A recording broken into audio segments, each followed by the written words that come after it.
और बारिश का सितम अब भी खत्म नहीं हुआ। दिल्ली में यमुना का पानी तेजी से उतरने तो लगा है। कल से स्थिति कुछ बेहतर है, फिर भी दिल्ली में अब भी यमुना खतरे के निशान से ऊपर ही है।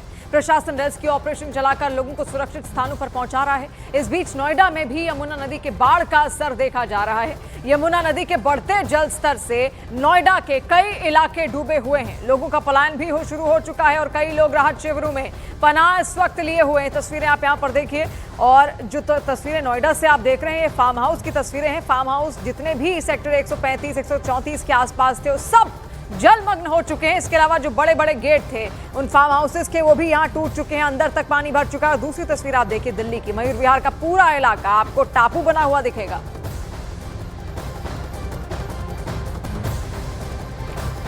और दिल्ली के बाद सीधे आपको उत्तर प्रदेश के मुरादाबाद लिए चलते हैं, जहां पर मुरादाबाद में रामगंगा नदी इस वक्त उफान पर है। रामगंगा नदी का उफान मुरादाबाद के लिए भयंकर तबाही लेकर आया है। लगातार बारिश के चलते नदी का जलस्तर तेजी से बढ़ गया है, जिसकी वजह से निचले इलाकों में पानी घुस आया।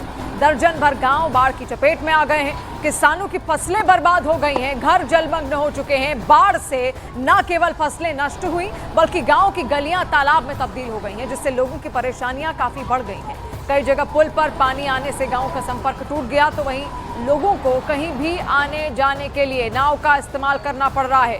प्रशासन ने अलर्ट जारी करते हुए लोगों से नदी किनारे न जाने और पूरी तरह सतर्क रहने की अपील तक कर दी है।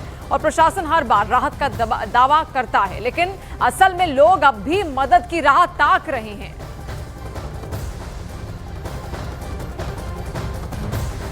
ये तस्वीरें इस वक्त उत्तर प्रदेश के मुरादाबाद से आप देख रहे हैं। उत्तर प्रदेश के कई जिले ऐसे हैं जो जलमग्न हैं। भारी बारिश वहां पर लगातार हो रही है और सब जगह से पानी ही पानी है। नदियां उफान पर हैं। उफान के कारण लोगों के घरों के अंदर तक पानी आ चुका है। अब वो सुरक्षित ठिकाने ढूंढ रहे हैं, और ऐसे में सुरक्षित ठिकाना ढूंढना भी कोई आसान काम नहीं है, क्योंकि पूरा इलाका आप देखिए। ऐसे में आप कहां पर कोई जगह अपने लिए सुरक्षित पाएंगे? सबसे बड़ी चुनौती इस वक्त लोगों के लिए यही बनी हुई है। और ऐसे में आप ये भी समझिए कि वहां के लोग किस तरीके की परेशानियों का सामना करना पड़ रहे हैं। यहाँ का संपर्क मार्ग पहले से ही टूटा हुआ है। आने जाने में लोगों को दिक्कत है, रोजमर्रा की चीजें लाने में दिक्कत है। किसी को अगर परेशानी कोई हो जाए, कोई डिलीवरी केस भी हो, तो वो जा नहीं सकता मंजिल तक। गांव में पानी बहुत है, आना जाना बंद है, बिल्कुल बंद। कि तू बीमार हो जाए दवाई गोली ना मिलेगी। यहाँ पर कुछ 2-3 लोग बह भी गए हैं। हाँ, मोटरसाइकिल भी बह गई थी। नाव के जरिए पार कर रहे हैं, कुछ अपने जरिए पार कर रहे हैं। ऐसे में लोग अपना सामान भी रख रहे हैं। अपना सामान रख रहे हैं। तमाम मकान गिर रहे हैं। यहाँ पे लोगों को इधर से उधर पहुंचा रहे हैं, मकान गिर रहे हैं। और वहीं कान्हा की नगरी मथुरा में यमुना विकराल हो गई है। मथुरा की कई कॉलोनियों में पानी घुस चुका है। मथुरा के प्रयागराज घाट पर यमुना खतरे के निशान से 166 से 1 फीट 30 सेंटीमीटर ऊपर बह रही है। बाढ़ में मथुरा के 24 घाट डूब चुके हैं। मथुरा के विश्राम घाट से बंगाली घाट तक जाने वाले मुख्य रास्तों में बाढ़ का पानी घुस गया है। पानी घुसने की वजह से दुकानदारों ने दुकानों को खाली करना शुरू कर दिया है। लोगों के सामने पानी और दूसरी समस्याएं आने लगी है। हथनी कुंड से 3.29 लाख क्यूसेक पानी छोड़ा गया है, और उसकी वजह से मथुरा में बाढ़ से हालात बेकाबू होते नजर आ रहे हैं। घाट के घाट यहाँ पर डूब गए हैं। देखिए, पर्यटक बहुत सारे यहाँ पर पहुँचते थे, लेकिन बारिश के कारण पर्यटन भी इस वक्त ठप पड़ा हुआ है पूरे मथुरा में। और ऐसे में मथुरा का हाल आप देखिए। यमुना नदी, ये वही यमुना नदी है जहाँ से कालियानाग को भगाया था भगवान श्री कृष्ण ने। अपनी लीलाएं कई सारी वहाँ पर रची, और आज देखिए उसी मथुरा को आप एक तरीके से यमुना में देखिए कैसे पूरी जलमग्न इस वक्त वहाँ पर वो हो चुकी है। और ये यमुना का वही पानी है जो दिल्ली नोएडा को भी प्रभावित कर रहा है। ऐसे में पानी नीचे की तरफ को बढ़ता है, तो उत्तर प्रदेश ऐसा राज्य है जहाँ पर कई सारे जिलों से होती हुई यमुना आगे बढ़ती है। और ऐसे में मथुरा का हाल आप वहाँ पर देखिए। मथुरा में पूरा यमुना का पानी है, और देखिए यमुना को माँ के स्वरूप में यहाँ पर पूजा जाता है। और लोग जिनके घरों में पानी आ भी गया है, वो अब भी वहाँ पर पूजा पाठ करते हुए भी कई बार नजर आते हैं। माँ यमुना को पूजते हैं, लेकिन ये इससे कोई भी दो राय इस बात पे नहीं है कि लगातार लोग इससे बुरी तरीके से भी प्रभावित हुए हैं, क्योंकि उनके घरों के अंदर तक यमुना का जल पहुंच चुका है।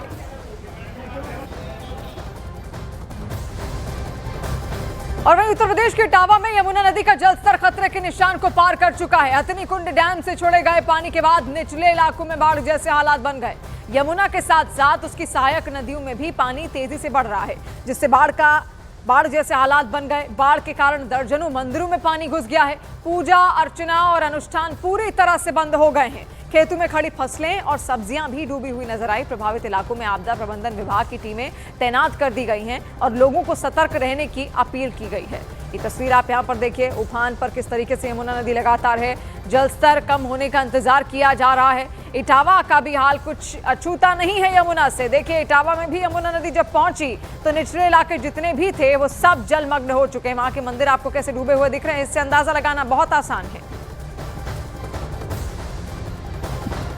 इटावा में यमुना नदी की बाढ़ का व्यापक असर नजर आ रहा है। यमुना नदी के किनारे बने हुए छोटे बड़े मंदिर जो है पानी की जद में आ चुके हैं और पानी इस कदर बढ़ता चला जा रहा है कि लोग परेशान हैं।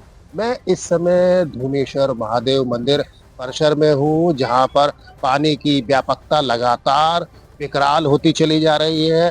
मंदिर जो यहाँ बने हुए हैं वहाँ पर पूजा अर्चना भी बंद कर दी गई है।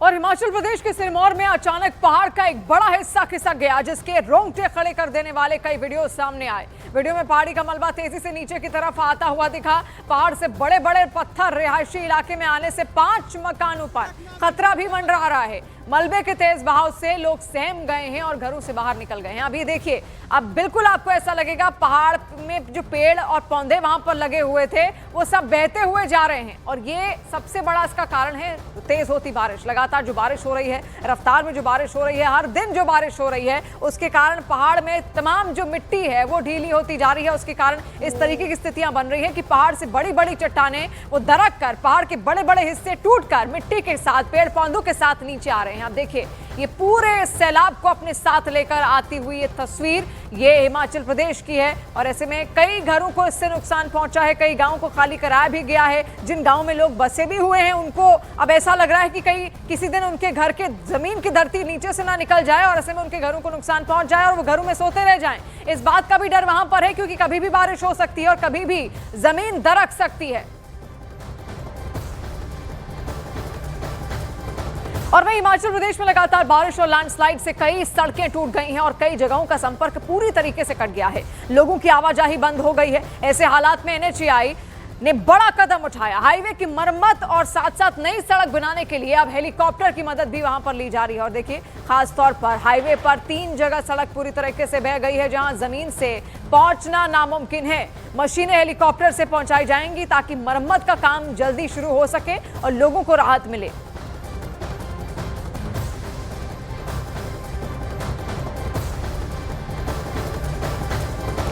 और अब पंजाब की एक तस्वीर आपको दिखाते हैं। एक तरफ पूरा पंजाब यहां पर बाढ़ में डूबा हुआ है। लोगों के सामने परेशानियां बहुत हैं। कुदरत के कहर से कई गांव डूबे हुए हैं। इस भयंकर बर्बादी के बीच मुस्लिम समाज के लोग मदद के लिए आगे आए और पंजाब में समाप्त हो चुके कई गांव के लोगों के लिए खाने का सामान पहुंचाया जा रहा है। ये मदद हरियाणा के अलग अलग इलाकों से मुस्लिम समाज के लोगों के जरिए की जा रही है। मस्जिदों से मदद की अपील की जा रही है। राहत सामग्री से भरे ट्रक पंजाब के बाढ़ प्रभावित इलाकों में लगातार भेजे जा रहे हैं। तो तस्वीर आप यहां पर देखिए, पूरा पंजाब इस वक्त बाढ़ से ग्रसित है और ऐसी बाढ़ आज तक पंजाब वासियों ने नहीं देखी। ये भयंकर बाढ़ जिसने उनके खेतों को बर्बाद कर दिया है, उनकी फसलों को नुकसान पहुंचा दिया है, उनके घरों को कमजोर कर दिया है और ऐसे में उनके घरों तक, उनके बेडरूम तक, उनके किचन तक सब जगह ये बाढ़ इस वक्त आ चुकी है। इस पानी से कैसे बचा जाए वही वासी खोज रहे हैं। कई कलाकार हैं, कई कारोबारी हैं जो निकलकर सामने आए, जिन्होंने मदद का हाथ आगे बढ़ाया और ऐसे में अलग अलग समुदाय के लोग भी वहां पर सामने आए हैं। मस्जिदों से भी मदद की अपील की जा रही है और जितने भी मुस्लिम भाई हैं हरियाणा के वो पहुंचे पंजाब वासियों की मदद करने। भाईचारे की एक अनोखी तस्वीर, एक अनोखी मिसाल यहाँ पर पंजाब से सामने आई।